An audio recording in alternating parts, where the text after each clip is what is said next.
I'd like to call the meeting to order. Roll call.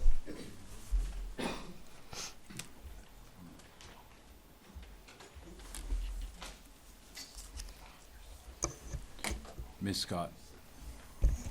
Here. Mr. Brad Updegrove. Here. Mr. Roger Updegrove. Here. Mr. Zawada. Here. Mr. Brophy. Here. Ms. Deroff. Ms. Kratz. Here. Ms. Nyman. Here. Mr. Penarello. Here. 8 present. We all rise for the Pledge of Allegiance and a moment of silence.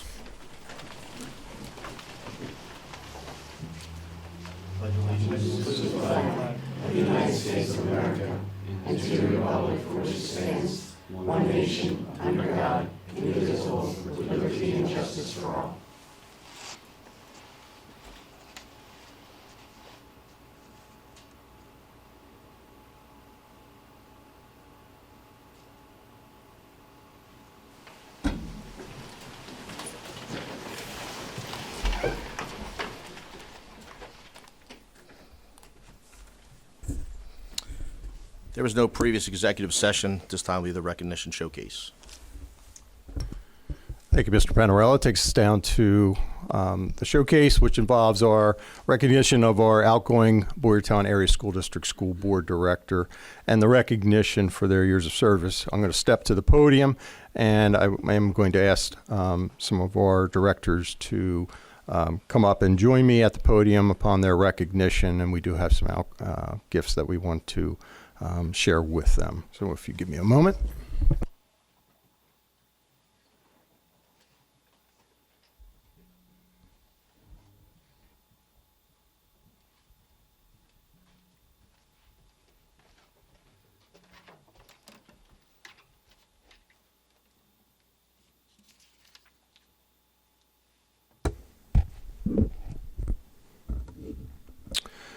School board service has been a long and crucial part of our nation's legacy and its commitment to public education.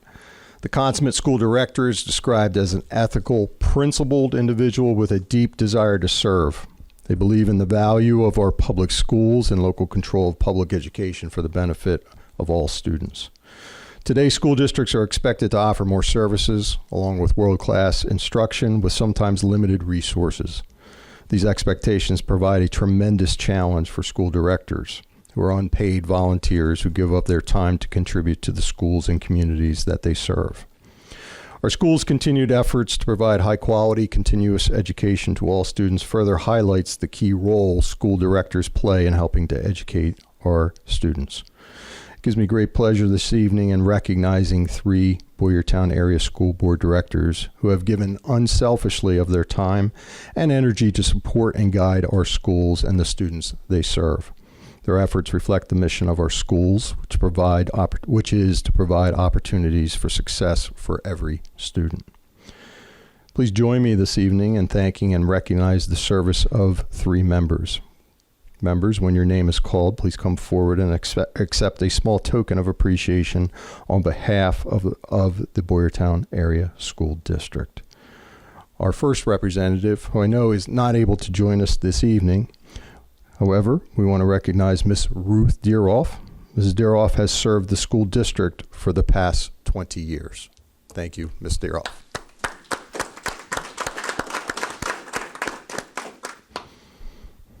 Our second member, Mrs. Mary Ann Scott. Mrs. Scott has served as school director for the past 4 years.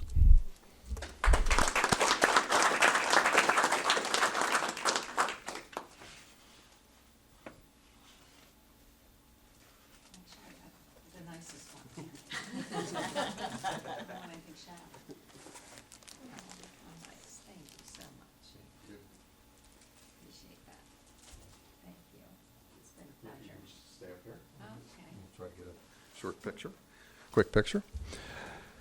And our third representative this evening, Mr. Zawada. Mr. Jeff Zawada has served as school director for the past 4 years. Mr. Zawada.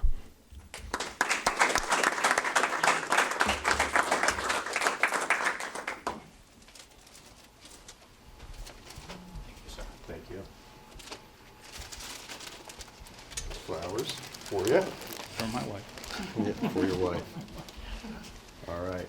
Mr. Panarella, if you would join State President Al Thorne. We can get a picture down here out in front. Out front. Thank you.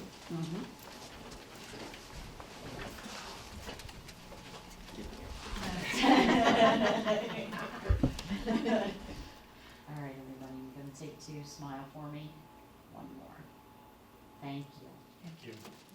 And again, I want to thank all of you for your service to our students, staff, and community here in the Boyertown Area School District. Thank you.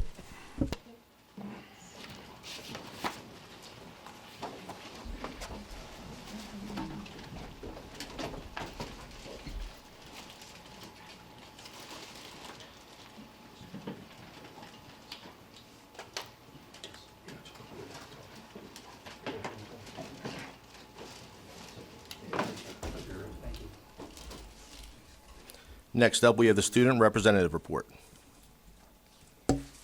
Good evening, board members and meeting attendees. We're so happy to present to you the student representative report for November. Thanksgiving break is already almost here, and it's hard to believe, but the year is in full swing, and so are all the wonderful events going on in the school district. We thank all the board members for their time.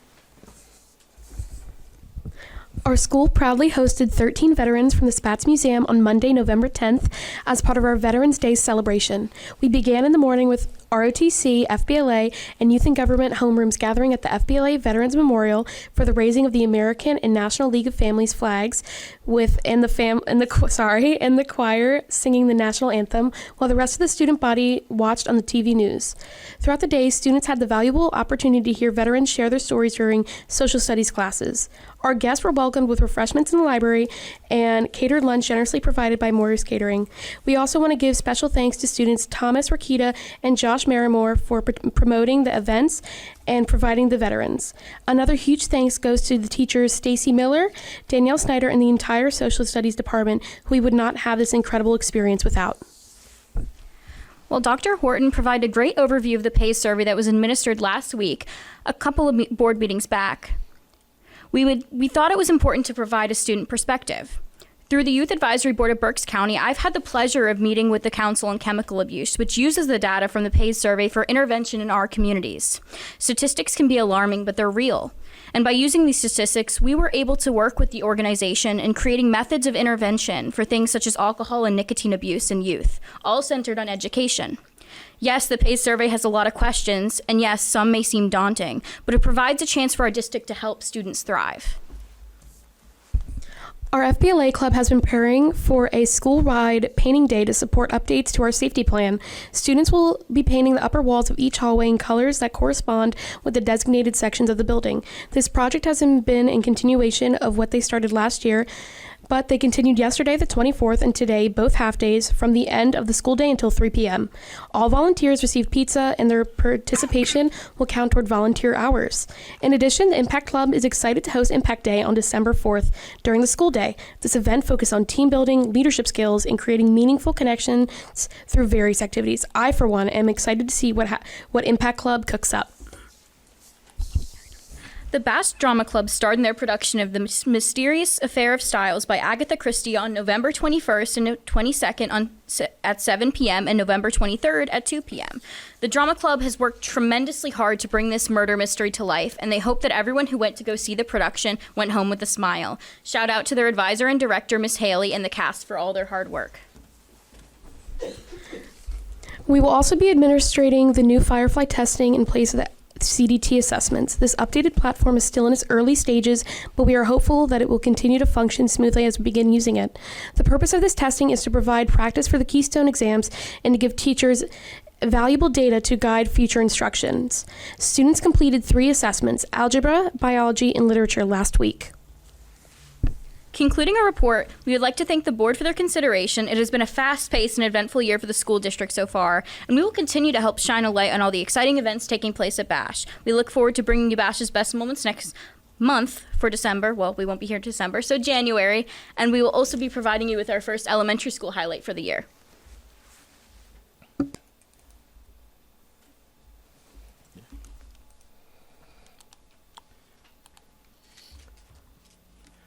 There's no one signed up for public comment period number 1, so at this time we'll be looking for the approval of the November 11th, 2025 Committee of the Whole meeting minutes as presented. Sweattick moves.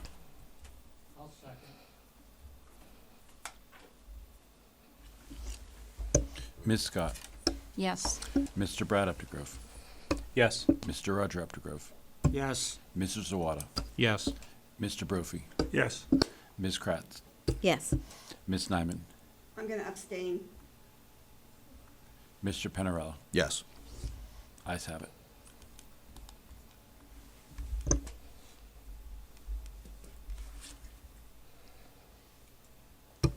Takes us down to our discussion and information section. And our first item this evening is now that we are approximately 2 weeks into a state budget that's been approved, Mr. Lentz is going to share a brief update of the that's impact on Boyertown for 25-26. Mr. Lentz? Thank you. So the state approved their budget. We have some known certainties at this point with regards to funding. Some other areas, the state will be rolling out guidelines for us. So I wanted to just go over some of the key points that impact us directly as a school district, in particular from a financial standpoint. So we now have our allocations for basic education and special education funding. As you'll see later, those have not substantially changed from budget and what was anticipated. What the state did was drive out additional funding through the Ready to Learn funding, which is to address adequacy amongst Pennsylvania school districts. There is funds that have been allocated for school security. The application opens within 45 days of the passage of the budget. We'll be eligible to apply for grant funding related to school safety, as well as we could also choose to apply that towards student mental health. One of the big changes in the budget that impacts us from a fiscal standpoint is the changes to charter school funding. This is really a two-prong change. Last year, we received funding from the state for charter school revenue. That has been eliminated, and what has been done is a proposed change to the formula that will now be rolled out to school districts, adding deductions for cyber charter schools in particular, as well as giving us an option either to have the cyber school special education tuition calculation, or take our non-special education tuition and multiply that times 1.89. So what that allows us to do is to, when the form's released, look at what the costs are that we're required to calculate as part of that tuition calculation, and select a cost that is most least expensive for us, and that will align to the state's guidelines. There also is $100 million that's been allocated in a competitive grant program for facilities infrastructure improvements. And so that is a competitive process that we can submit an application to receive funding for critical infrastructure improvements. In particular, I could see that we could identify our HVAC improvements to be eligible for funding through this pool. The projects have to have a minimum cost of $500,000. There's no guidelines on what the actual awards are based upon the pool. It certainly would be a win to get an offset of grant funding for those costs. The final takeaway is that we are now required to accept cash for all of our admission fees. That was put in there as a requirement for schools. Additionally, any payment methods that we use that are non-cash related, that may have a processing fee or usage fee, we cannot pass that along to individuals using that for admissions at events. The next slide, just to give you a sense of the allocations. So you can see a slight increase on the basic education and special education funding. That totals just shy of $150,000 increase when we look at what the 25-26 budget that we approved included. The big change is on the adequacy funding in red. So we budgeted to receive $2.5 million, almost $2.6 million. The state's allocation is $3.6 million. So that's an additional $1 million increase to our budget. Now those funds have to be allocated to our direct programs. So we will be working on that, submitting that application. And again, that's part of the state's initiative to reset the funding that schools have received over time because there was not a state funding formula, and we still stand to gain more. If you recall from our last discussion about budget, it's about a $13 million adequacy gap that we have as a district that the funding formula would close for us if it was fully implemented. PCCD grants, the final number hasn't been released yet. You're guaranteed a certain amount, but it's adjusted based upon your student enrollment. We did, as a point of reference, lose $75,000 in the state charter school funding that we had received in the previous year. When we look at the next line, which is the expected charter school savings, roughly the numbers that were run as part of the passage of the budget indicated a 14 to 16% savings in those expenditures that districts would experience. So I kind of came up with an estimate, but that final savings is going to be twofold. One, it's going to be a savings off of the tuition rate calculation. Two, it's the tuition rate calculation for this year. So when it was developed as part of the state budget, it was utilizing prior year data. So the number goes up every year that we pay charter schools as our budget increases. So the final actual savings, once the state releases the form, we'll be able to get a better sense of that. The second piece to consider is that if we've had any increases in our charter numbers for the year, we may not see the savings that are here because we're paying for more students who go to cyber schools as a whole. But it is good news for us and does allow us to now know what our allocations are and apply those to the 25-26 budget. All that said, just wanted to bring everyone back to one of the main points that we remain supported by local revenues. It's almost 70% of our budget. So while the state budget being settled is a welcome sign, we still are reliant on local revenues as a main supporting factor. And that's also why we were able to weather the lack of state funding that we were receiving because we do have such a reliance on local revenues as a district. Questions? Is that different for other districts, the reliance on local revenues? Yeah, many districts have close to a 50% reliance on state revenues. In fact, that's based upon some of the problems with the funding formula was that specific funds used to be allocated towards districts that had financial needs based upon certain statistical cutoffs, right? So for example, if you were of a certain market value, personal income ratio, you got additional funds added to it. That's why we have such a large adequacy gap, because when budgets were done historically, they didn't align to the need and reliance on local revenues. And so this is an attempt to drive out funding that the state owes districts such as ours.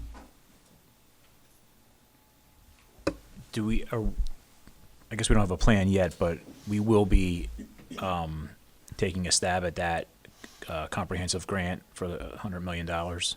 Absolutely. I'm just not quite sure. I guess we got to be specific about what we're trying to get for it. Yeah, the quantifier is its critical infrastructure. So the HVAC is, in my mind, an absolute. What portions make the best case for that grant? And then again, it'll be based upon the state's review. They get applications from a number of districts as to what funding's there. The minimum grant that's been stated at this point is $500,000. And this has been similar to the past years. We have applied through DCED for some of these. I believe Boyertown had received some funding a couple of years ago from this, was denied last year on the application that we did put in. So their criteria and determination is a little bit unknown, how that ranking system works. Okay, thank you. Thank you, Mr. Lentz. Takes us down to item B, therapy source agreement addendum. This is a current agreement that we do have, and I'm going to ask Ms. Kaylin Bartman to step to the podium to explain a little bit about this, as this is something that we want to explain to you. There is some timing needs with regard to this, and we are hoping for and recommending for this for actionable this evening, but we'll make sure that you have the full understanding. Sure. Good evening.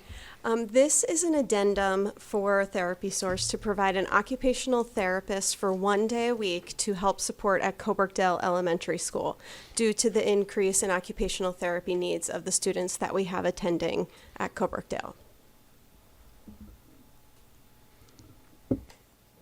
Any questions?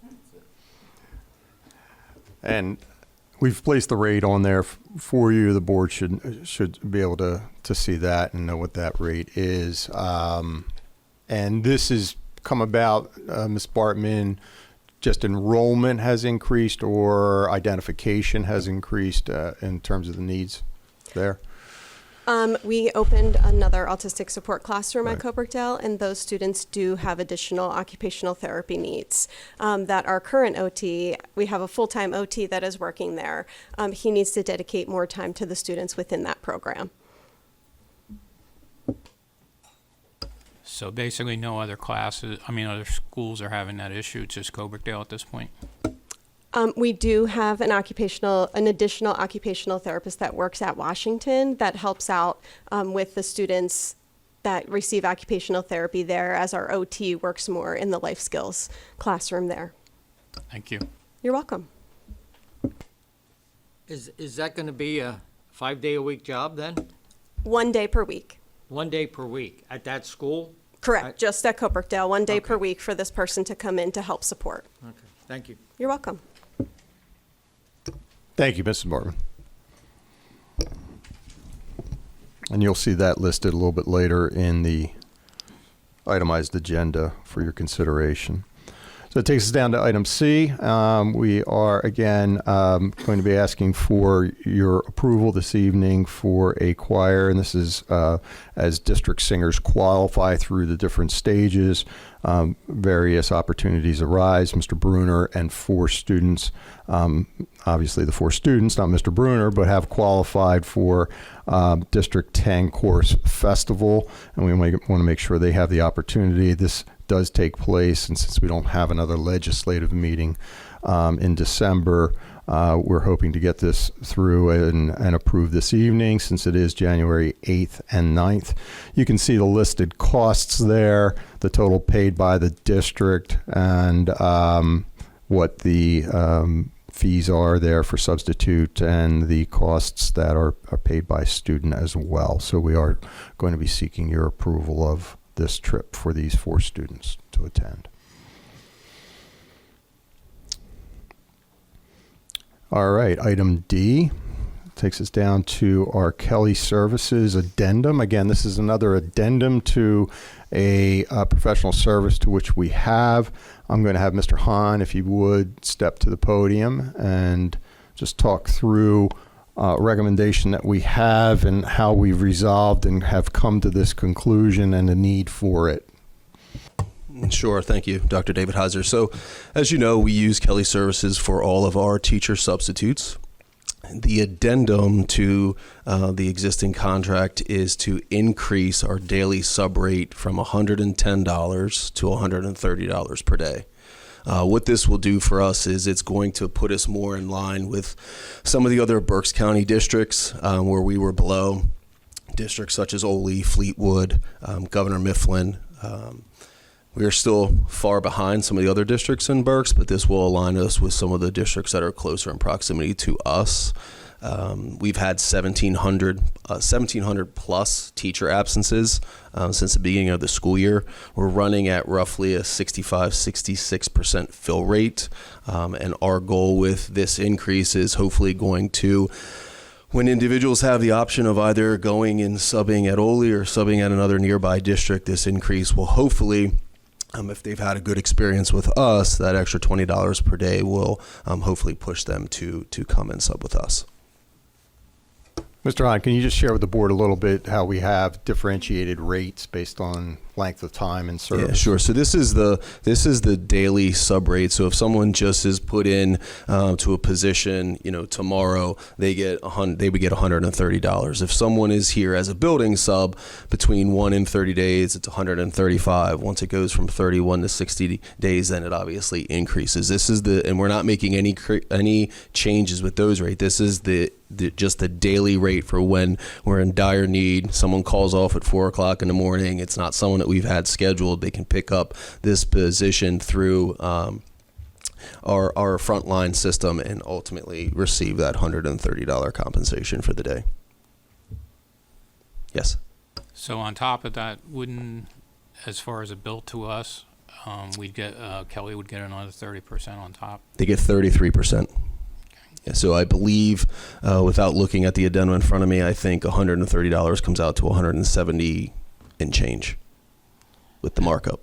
Yes. And I know this is not a teacher, but the help, I have friends that basically at New Hanover, and they're working with students and everything else at a $10 rate. And it's more for the love of it. Sure. This discussion's been going on for 4 years about somehow raising it, and I know we've lost some decent people because they went to other school districts that even include Peasers and stuff like that. Yep. Yes. The $130, that's the daily rate. Correct. So, you start tomorrow. I know just a few years ago, I forget the time, the amount of days, but a regular sub, let's say they did, was it 30 or 40 days? That's when it jumps. Correct. There was then an increase. Yes, there's a jump. So Correct. is that we didn't change the jump? We just changed the initial starting. The Gotcha. jump isn't the problem. We see consistent people, and we don't typically have an issue getting folks that have come in for 30, 40, 50 or more days because that rate is pretty competitive. Okay. It's this Gotcha. daily rate when we're just Yep. piecemealing. Makes sense. So if it turns into a long-term sub, does Yeah, then increase? that rate goes up. Yeah, correct. Yeah, we've done and good questions to ask because we did do some research on that. It doesn't appear some of our longer standing subs, that rate we seem to be very competitive in. It's really that day-to-day type of sub. If somebody has a choice, we believe they're not choosing us, possibly due to that rate that we appear to be very much misaligned with. And we've kind of landed on this through an evaluation. So again, similar to Marianne. Yeah, just to piggyback on that, I think that we struggle with getting paras because our rate is still not competitive with local schools on both sides, Berks and Montgomery. But yet every time we come up to this, I think this is about the third time, we keep that rate so low, and we need our paras. If we're going to have larger classes, we need to have the paras. So that should be reconsidered. And recall that we did make a jump for this year. You're going to be hearing in January, as we continue on our budget process, some of the pieces related to personnel and some thoughts and ideas about some of those things that you're thinking about there in your comments, and its impact to budget, to be able for the board to evaluate some of those things that we've been evaluating this fall, trying to remain competitive in the marketplace and try to fill the needed positions that we have. The challenges still become fill rates related to teachers, substitutes, and Quigley would tell you that the availability of drivers and their applicants that they have as well. Those are some of the real challenges, not only in our school district, but every school district that I talk with as well. It's constantly repeated. I can't imagine trying to cover bus drivers. That's got to be difficult. Yeah. Good question. So the daily sub rate, does that reset at the beginning of every school year? We had been doing that, but then this year, if someone was in for 70 days last year, they start at 71, so they would have the higher rate. Okay. So we, to try to retain folks and starting the season with us, that's what we did.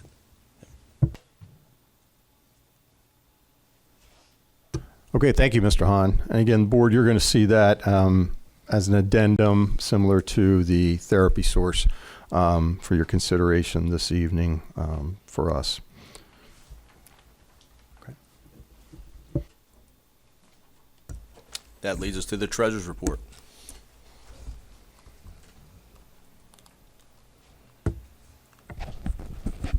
Good evening. Tonight I'm presenting to you highlights from October 2025 Treasurer's Report. Starting with local revenue for tax collections. Delinquent tax collection was $125,494.91. Earned income tax was $1,329,575.88. And transfer tax collection was $140,849.76. We received our second and final payment for our property tax relief subsidy, which was $1,511,837.58. So total received for this subsidy was $3,023,674.58. And regarding state revenue, we have started receiving payments for our other state subsidies that were previously delayed. I will begin reporting on that starting in November Treasurer's Report. And finally, for October expenditures, salaries, benefits, and professional services accounted for approximately 69% of our total expenditures for the month of October. That concludes my report for this evening. Thank you. Any questions? Good. I hope everyone has a happy Thanksgiving. You too. Thank you. At this time, I'll be looking for the board to approve the treasurer's report as presented. I'll motion. I'll second.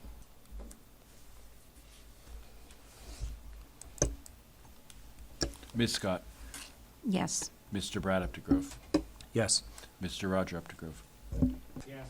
Mr. Zawada, Yes. Mr. Brophy, Yes. Ms. Kratz, Yes. Ms. Nyman, Yes. Mr. Panarello. Yes. Ayes have it.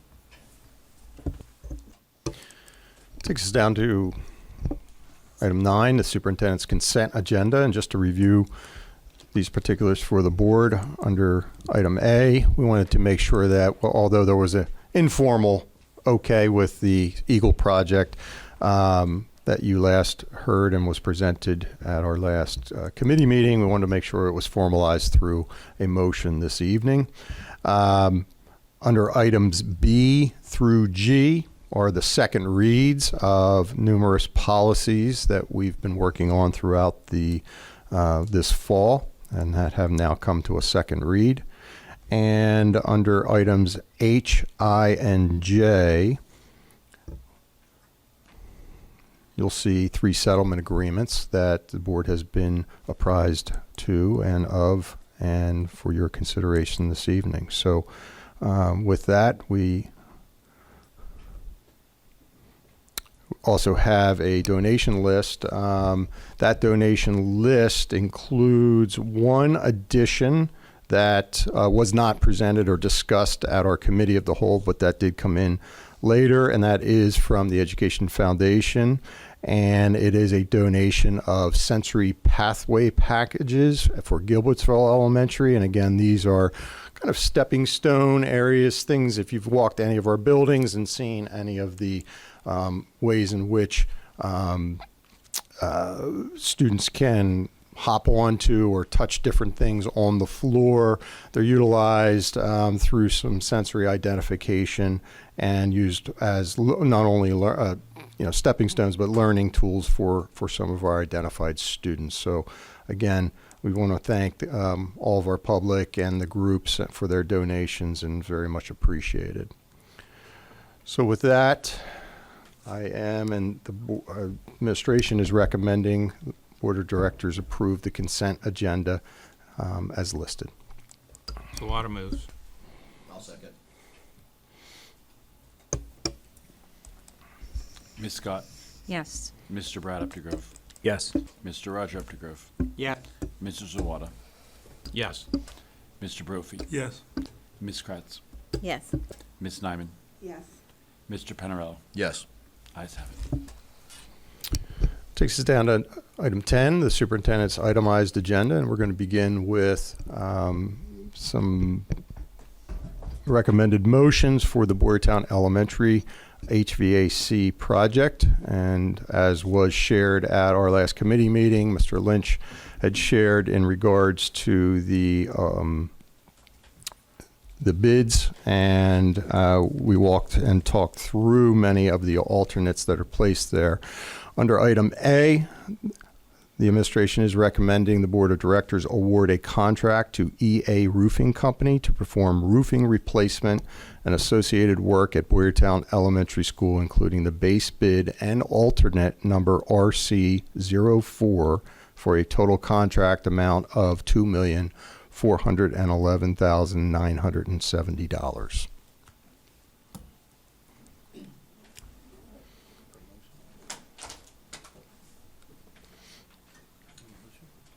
Water moves. I'll second.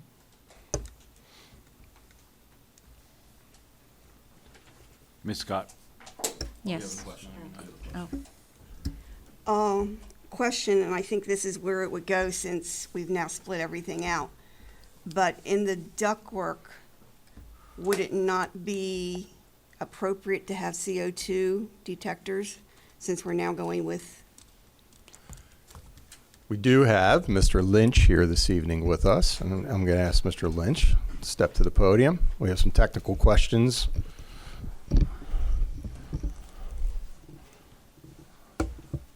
Good evening. That question pertains to the HVAC contract. The motion on the floor is for the roofing contract, Okay, that would be the okay. Okay, but I'll remain. yes, because I'm going to have more questions. Okay. Ms. Scott? yes. Mr. Brad Updegrove? Yes. Mr. Roger Updegrove? Yes. Mr. Zawada? Yes. Mr. Brophy? Yes. Ms. Kratz? Yes. Ms. Nyman? Yes, Mr. Penarello? Yes. Ayes have it.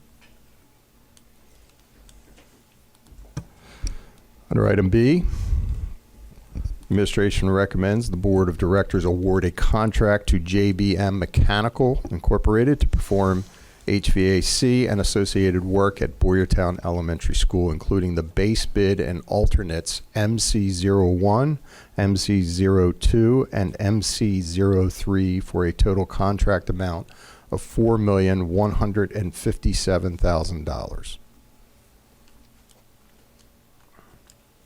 Panarello moves. Zawada seconds.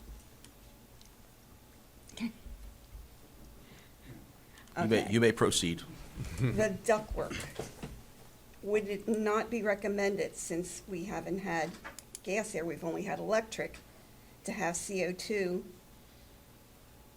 things installed? So our most prized possessions are in that building, our students. That's what we're here for. I don't want them getting sick. Correct. I would agree wholeheartedly, Ms. Nyman. You've stumped me because I don't have the answer technically for that question for you this evening. I'd be happy to send it back through administration, but I can tell you with the VRF system that's been designed, it's code compliant. It meets all of the requirements for what we need in order to bring fresh air into the building. And it's not really related to the fact that you have gas service in the building, but I understand your concern. So if you forgive me, I'll be happy to confirm with our HVAC team exactly what your concern is and get back to you tomorrow through the superintendent's office. I just don't want our children getting sick. Yeah, I've done the VRF system a number of times, and I just don't want to misstate what's included in the design. Again, I am absolutely confident that we've got it compliant with all codes and regulations and safe for schools because we've installed it in schools before. But I would like to give you a technical answer in layman's terms, if you'll allow me. And that motion then would be based on his answer?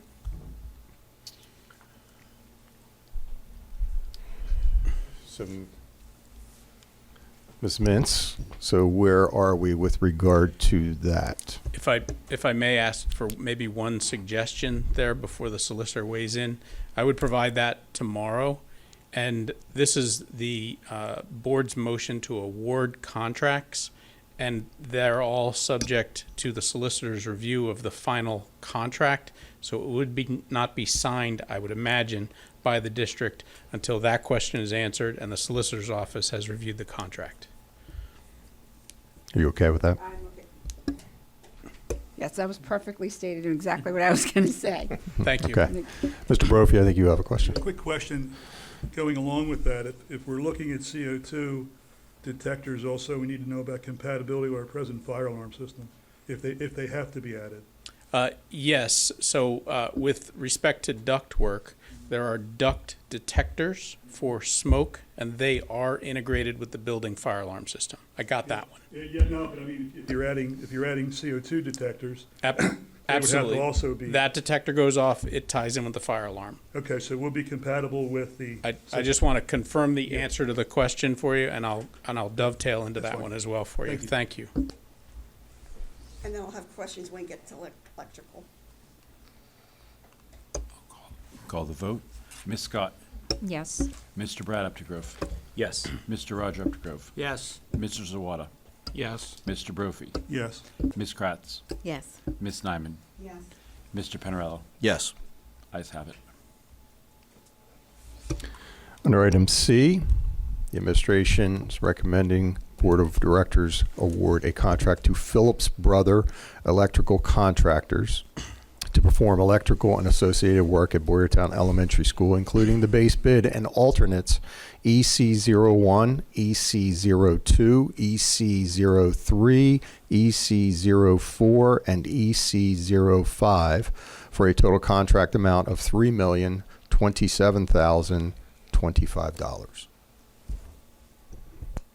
Panarello moves. Swatter seconds. Motion and a second. Ms. Scott? No, Ms. Nyman. Sorry, Ms. Nyman.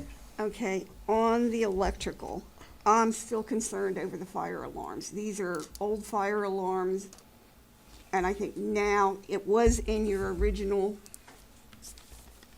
that you did back in April. The work scope. So the fire alarm is included in this package under the electrical contract. I did not see, I thought that was taken out.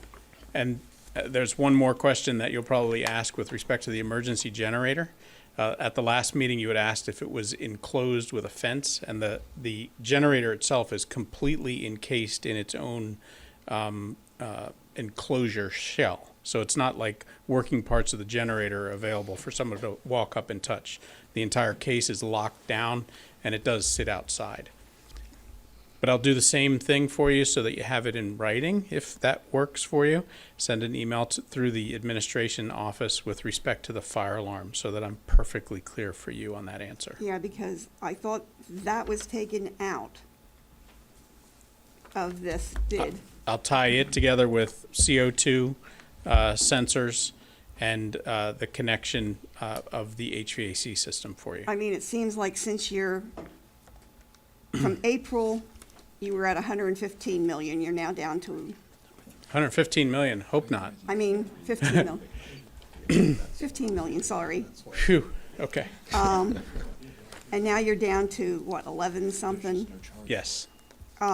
It would seem now would be the time to do the upgrade to the fire alarms.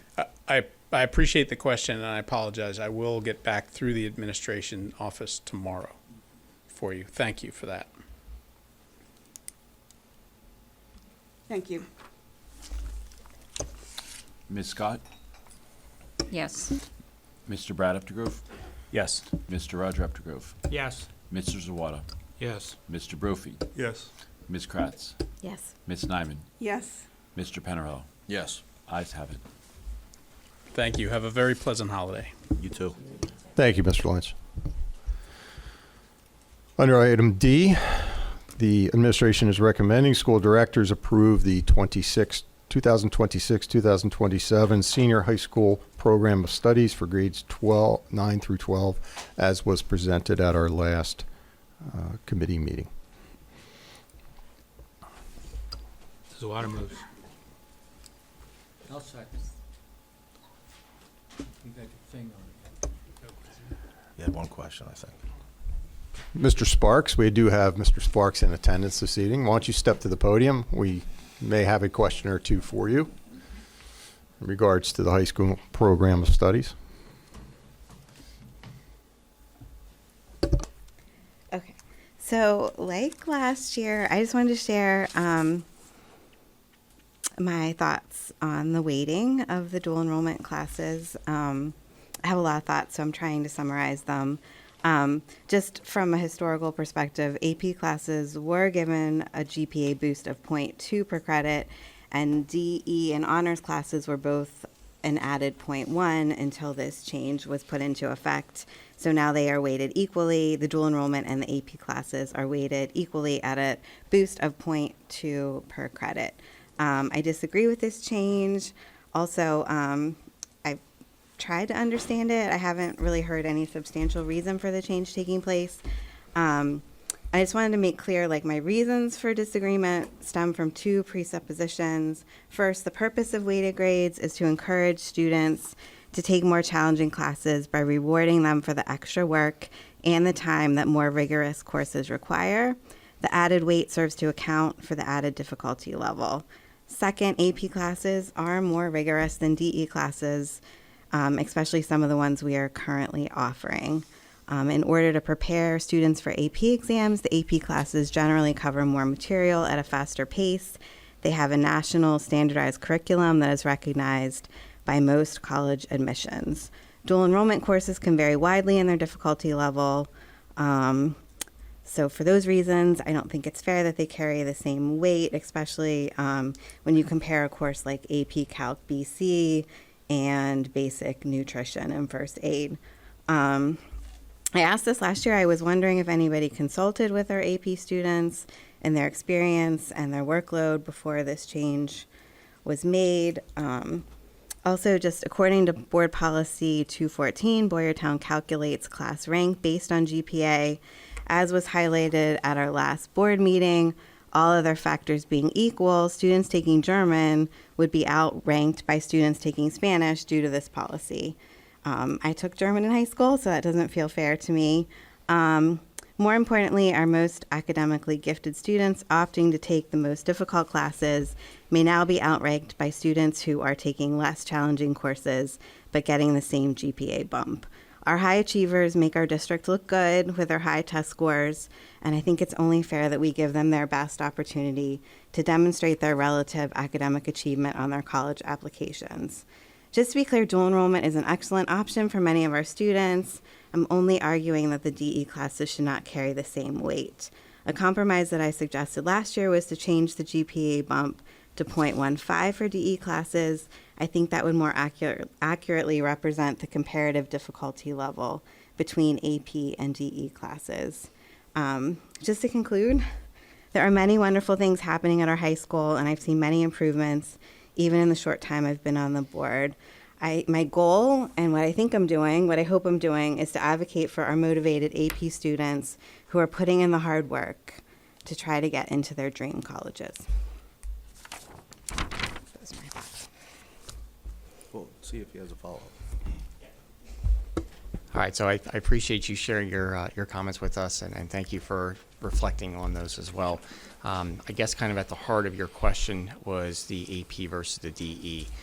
Through our conversation with our school counselors as well as administration, it was difficult to determine why one course, which could be received for college credit, should get a 0.2 bump when the other course can also get received for college credit as well. And now we're potentially deflecting the idea that both courses, DE and AP, could receive a college credit.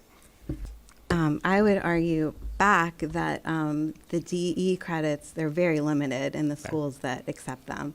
And AP credits are accepted at many more colleges, especially colleges that are out of state and also more selective. I feel like the DE classes are kind of oversold. I don't know if everyone is aware of that limitation. I mean, we personally paid for the Spanish credit. I don't know why we did. It was a waste of money because they weren't accepted at my boys' school, and I've heard that from other families too. I just want to make sure that they're not the same. I mean, the more selective schools take AP credit, they don't take the dual enrollment classes. credit. I think it would come down to the conversation with the school counselor on what those post-secondary options are to plan the program of studies appropriately as they go through their program at the high school to make sure they're meeting the needs of those types of selective colleges that they're looking for. But again, our idea and concern is really to promote students to challenge themselves and provide the reward for doing so. I think that does the opposite because I think it discourages students from taking the more challenging AP classes. I think basically what you come down to with some students, not all, is that if they're going to count the same, a DE class is half a semester, an AP class is typically a full year, right? No, they're both full years. They're the same length of time. Okay. But again, is our enrollment in our AP classes, is it dropping because we now offer dual enrollment? I think it fluctuates each year depending on the students and what their desires are. I think it would be difficult to say that, one year you might have a dip in AP and the next year you might have a bounce up in AP, and the same thing with DE. So I think it really depends on what our students want to do and truly what their post-secondary plans are. Well, to me, I think you're going to have students shopping for an easy A to get that higher weighted class. I mean, we're all human, and younger will take that easier road, and then in the end, we're supposed to be following STEM practices and preparing these kids for STEAL programs, STEM programs in the colleges, but yet they might make some bad decisions here if we don't adhere to a rigorous program, and this is making it a little bit too easy for these kids, and it reflects in the workplace as well. I've had a lot of experience with teenagers, and you can see the changes over the years, many years. It's not falling just on Boyertown, it's just across the board. But I just don't like to see students just getting an easy A for an easy class and another student getting a B for a very difficult AP class, that's all. Yeah, I think and the guidance department and administration and many folks have evaluated some of your considerations. I think that some of that commentary does take away from what students are achieving and the aspirations they have. Each individual student has a pathway toward their graduation, and that's highly important to them. It's highly important to their families, and each is in a different position. I think that these are college level classes, whether it be AP, whether it be dual enrollment courses, they're college level classes. And, I think we're starting now to get into the granular nature of evaluating a course against another course to stipulate which is more important or which is more rigorous. And you're putting an administration in a very precarious position to do that type of thing. These are college level courses, no matter what they are. Everybody has subjectivity and opinions on what they feel like and what they are. Every student, every family has different abilities and interest levels. So I think we need to be careful when we suggest certain things about different pathways. Our job is to really put students in a position, allow the offerings to do that. We're not seeing that, nor have I heard, nor have we seen. The data has been strong in an AP enrollment environments, and it continues to be strong in that. It's strong in dual enrollment programs. And yes, there's a lot of AP classes that aren't, colleges don't accept them, right? Because there is so much AP out there, and it's become an economic decision for a lot of those. So, I would caution the board about drilling deeper into that, because we're not seeing that pathway, or we're not seeing that story align necessarily at a larger sense in our schools. We have students that are going after optimal opportunities for what their needs are as they take their next steps. And every individual student is completely different from one another. So I just caution you about that. Yeah, I guess my last comment would be that the feedback I've received from students is they don't think it's fair. And I'm speaking for them. It has nothing to do with me. It's for the students that are doing the work, and they don't feel like they're being recognized for their efforts. I guess one point to add here, and then I do appreciate your commentary, is we do have students who are at Kutztown taking education courses as part of our high school who go to Kutztown. They're DE courses. So imagine telling those students who are participating on campus with Kutztown professors that they don't get a college bump, the .2, but the other kid gets a .2 bump as an AP student in class. So just something. But those students aren't trying to get into the most selective schools. That's my point.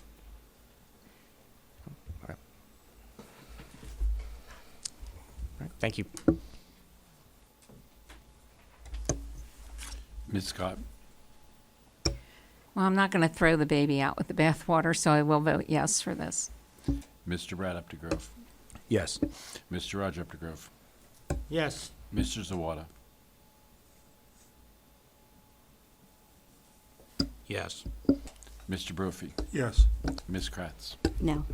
Ms. Nyman? Yes. Mr. Penarello? Yes. Ayes have it.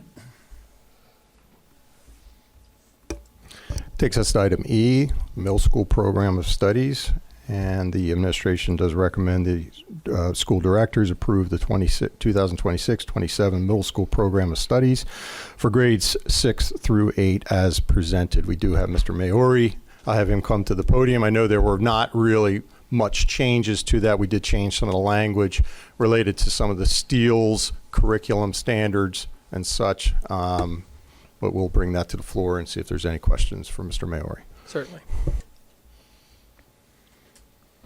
Zawada moves. I'll second. Any questions for Mr. Maori? Dr. Maori?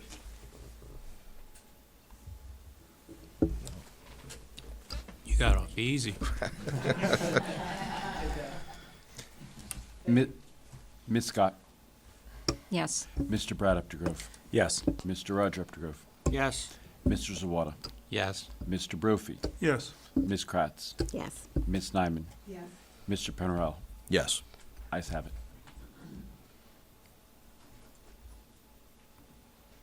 Mr. Maori, maybe you shouldn't have left the podium.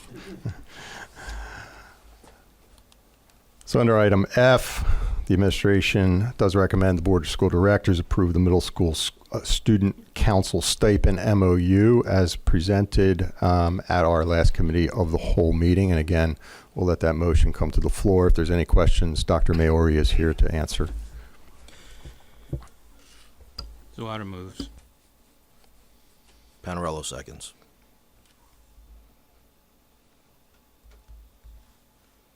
Any questions for Dr. Maori? No. My man's batting 1,000. You're gonna have to ask for gas money. Just walk away while I'm ahead, all right?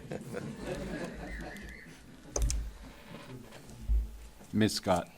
Yes. Mr. Brad Updegrove? Yes. Mr. Roger Updegrove?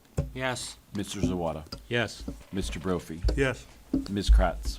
Yes. Ms. Nyman? Yes. Mr. Penarello? Yes. Ayes have it. Under item G, the Bash Chiller number 2 compressor motor. The administration does recommend Board of School Directors approve the purchase of the compressor motor at a cost of $99,545 for Boyertown High School Chiller number 2 as presented a number of different times. And I believe we've given you the most recent quotes for that and assurances related to the warranty. Panarello moves. I'll second.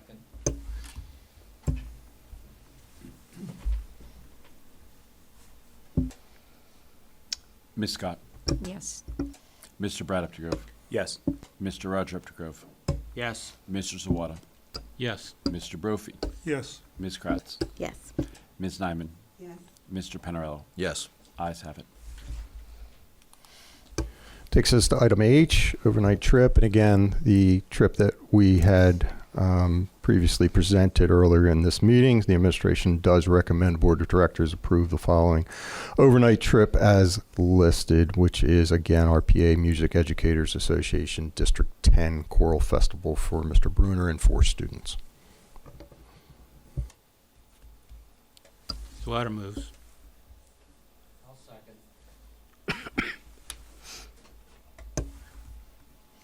Ms. Scott?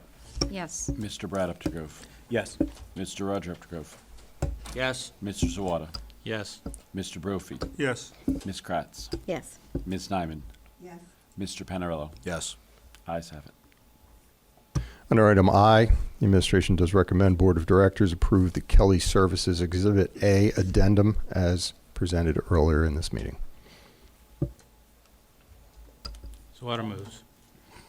I'll second. I would like to possibly see next year looking into the additional increase on the lower, bring them up, or research it a little better. I won't be here to, but Mr. Zwad, I believe you're speaking about the para professionals. Yes, I'm just asking to be looked at after this. So, Ms. Scott? Yes. Mr. Brad Updegrove? Yes. Mr. Roger Updegrove? Yes. Mr. Zawada? yes. Mr. Brophy? Yes. Ms. Kratz? Yes. Ms. Nyman? Yes. Mr. Panarello? Yes. Ayes have it. Takes us down to item J, and the administration recommends the Board of Directors approve the Therapy Source Agreement addendum as previously presented in this meeting. Panarello moves. Swatter seconds. Ms. Scott? Yes. Mr. Brad Updegrove? Yes. Mr. Roger Updegrove? Yes. Mr. Zawada? Yes. Mr. Brophy? Yes. Ms. Kratz? Yes. Ms. Nyman? Yes. Mr. Panarello? Yes. Ayes have it. Under item K, the administration recommends the approval of the personnel agenda as listed. Swatter moves. Panarello second. Oh, Brad did it. Ms. Scott? Yes. Mr. Brad Updegrove? Yes. Mr. Roger Updegrove? Yes. Mr. Zawada? Yes. Mr. Brophy? Yes. Ms. Kratz? Yes. Ms. Nyman? Yes. Mr. Panarello? Yes. Ayes have it. Item 11, old business. There is no old business as listed. There's no one signed up for public comment period number 2, which leads us to the board comment. Mr. Updegrove? Yes, I want to wish everybody a happy Thanksgiving. Wishing everybody a happy Thanksgiving. Please, if you're traveling, whether it's be near or far, be safe in your travels. Same thing. Happy Thanksgiving, safe travels. I just want to thank Mr. Zawada, Mrs. Scott for their support and being mentors to me as when I started on the board. And Ruth isn't here, but thank you to her as well.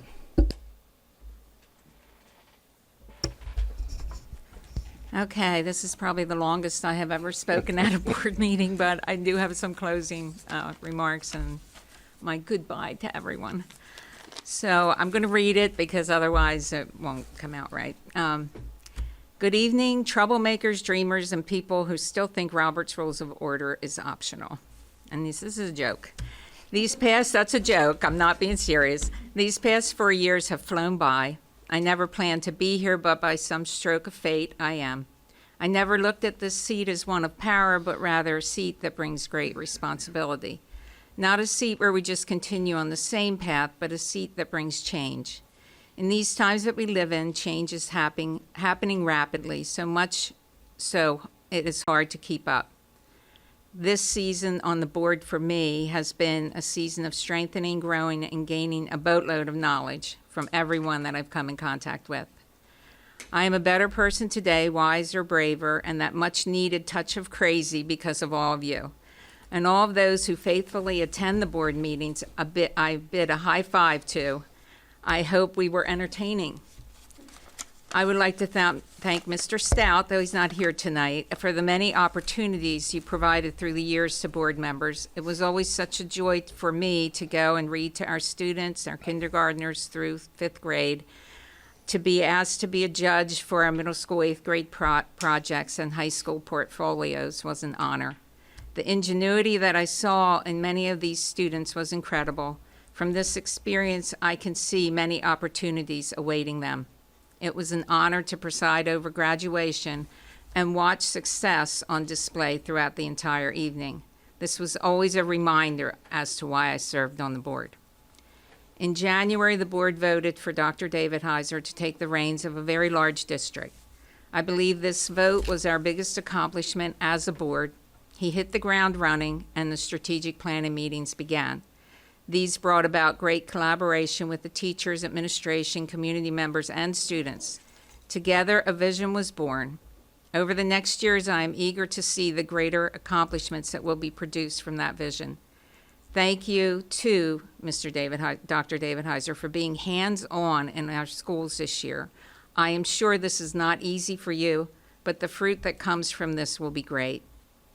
And lastly, thank you for opening the doors to our student classrooms, allowing board members to watch them engage in the learning process while also seeing the new curriculum at work.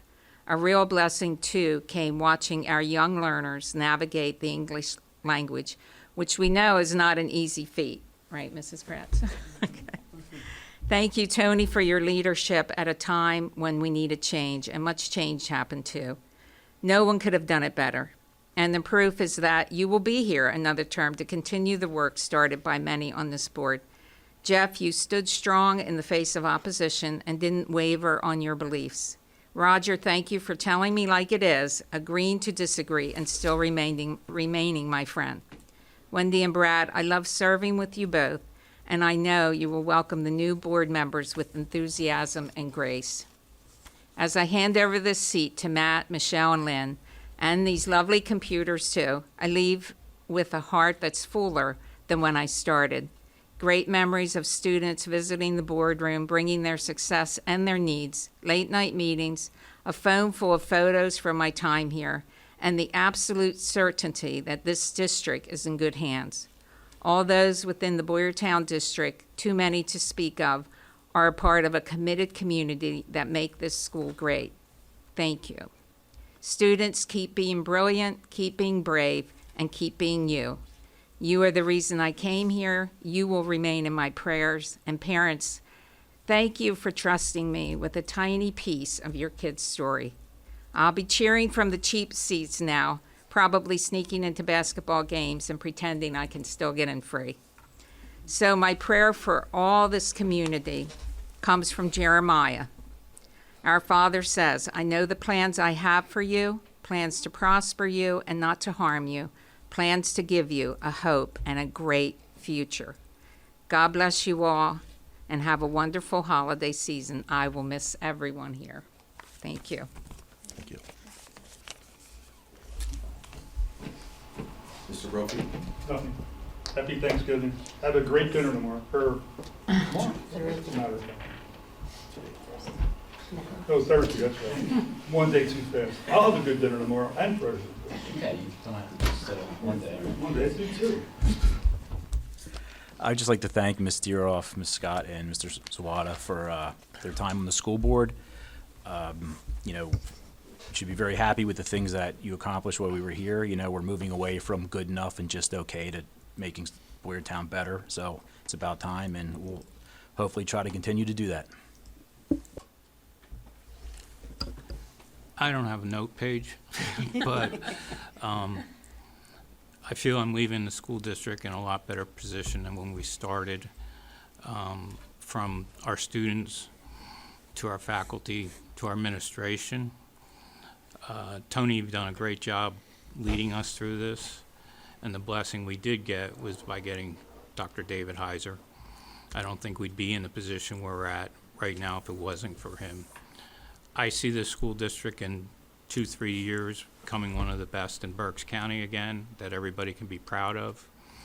Our sports teams are very good. Our music program is great. Our bands are still as great. And all our students have shown positiveness. And I do believe that the 3 new members that are that will be coming, take care of one of my seats, will keep this process going, because speaking with them, as long as everybody remembers and we put the student first, we can't lose. So keep up the good work, and I pray for you all. Thank you. So before we close tonight, I want to give sincere recognition to our 3 outgoing board members. Tonight marks the end of their formal roles on this board, but certainly not the end of the impact they will continue to have on our school community. In particular, I'd like to thank Marianne Scott and Jeff Zawada throughout their tenure. They've approached every discussion with professionalism, a deep respect for our community, and a clear focus on what is best for our students. You've each played an essential role not only in supporting this board, but in supporting me personally as president, and I'm greatly appreciative. Your dedication has touched every corner of this district. Programs have strengthened, students have gained opportunities, and our district is left in a much better state because of the work you helped guide.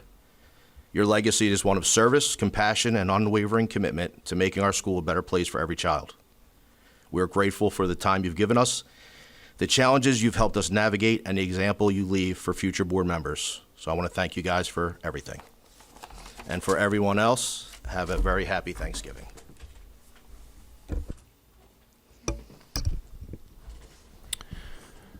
Just a few announcements. Our upcoming meetings are scheduled for a week from now, actually. So the school board reorganization meeting will be held here at 7 p.m. next Tuesday.